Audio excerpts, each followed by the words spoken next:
We now know exactly where in our code are we going to be registering the user.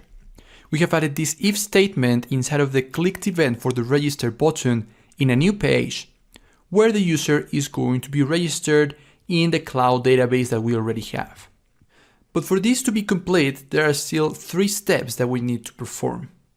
One is to create a user type that we don't have yet. We don't know what a user is. So first we have to create a class. Then we have to create an instance of the class. That instance is going to contain the information of the user that is going to be inserted into the database. Up until now, everything is exactly the same as if we were using SQLite. We need a type, we need the object to be able to insert into the table. But it's the table insertion that is going to be just a little different. Of course, instead of inserting into a SQLite local database, we're going to be using the mobile service that we created earlier to insert this. And so in the mobile service, we need to create that table. So that's the 3rd step. So let's perform the first one. I'm going to right-click on the model folder that we have inside of the portable class library, and I'm going to add a new class. And this class is going to be called user. The user class should be made public, and it is going to have only 3 properties at the beginning. It is going to have a string property that is going to be ID. It is going to have another string property that is going to be email, and it's going to have another property that is going to be a string, and it's going to be password. So this is what a user is going to be. And now, back in the register page.saml.cs, we have to create an instance of this class. So I am going to create a new user object. To be able to use the user class, we have to add a using directive to its namespace. And we're going to be creating a new user with the information that is inside of the entries. So the email is going to be equal to email entry.text, and the password is going to be equal to password entry.text. Now we do have 2 entries with a password, but remember that right now we are in the if block, which means that the text is the exact same one in both entries. So it doesn't matter where we get this value from. It's going to be the same. And the 3rd step is going to be inserting into a table, but that table doesn't exist yet. So I am going to open my Azure portal and I am going to navigate to my mobile app service where I am going to create that new table.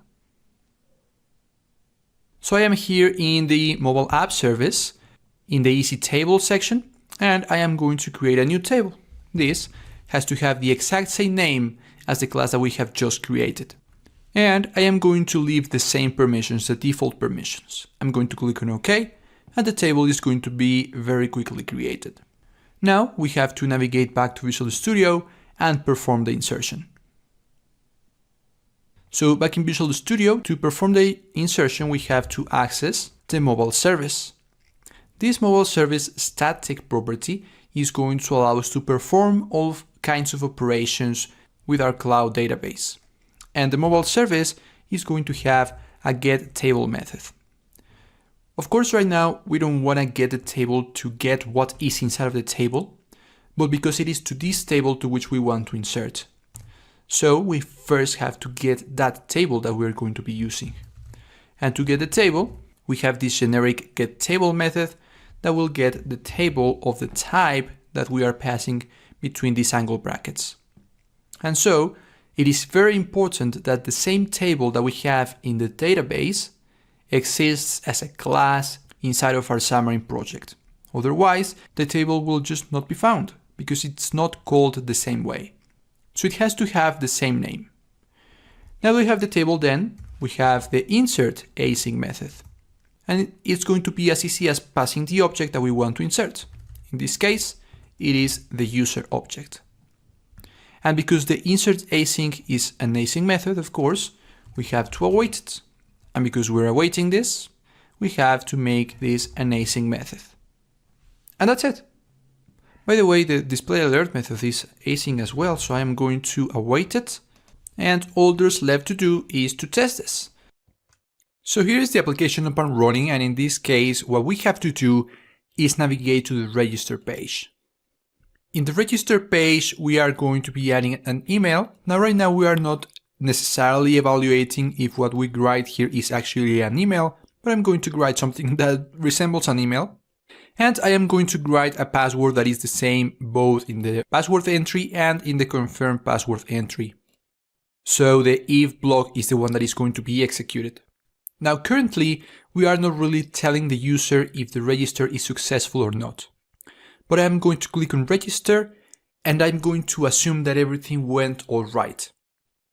Now to actually make sure that the insertion was successful into the cloud database, we have to open the Azure portal again. So back in the Azure portal, I am going to select the user table, which is the one to which we have just inserted a new element. I am going to select it, and this new blade is going to open. And it has one element, which means that the insertion was successful. Notice that the ID has been created automatically, and it's going to be a very important element that we're going to be using. We also have created add, updated add, and version, which are just elements that were added automatically. We didn't have to add them. The deleted was also added automatically, and it is currently set to false. This is the default behavior. If we ever delete an element from our application, instead of actually being deleted, it is going to be set to false. Because remember that when we set the permissions, there is also an onDelete permission. And that is exactly what onDelete means. It's just changing the value from true back to false in the deleted column. And then we have both of the elements that we did set, which is the email and the password. And now we have successfully inserted into a database, into a cloud database. In the next lecture, we're going to learn to read from this database so we can change the login functionality to actually be a login functionality, to evaluate if the email and the password exist into the database and are the same to what is inside of the table.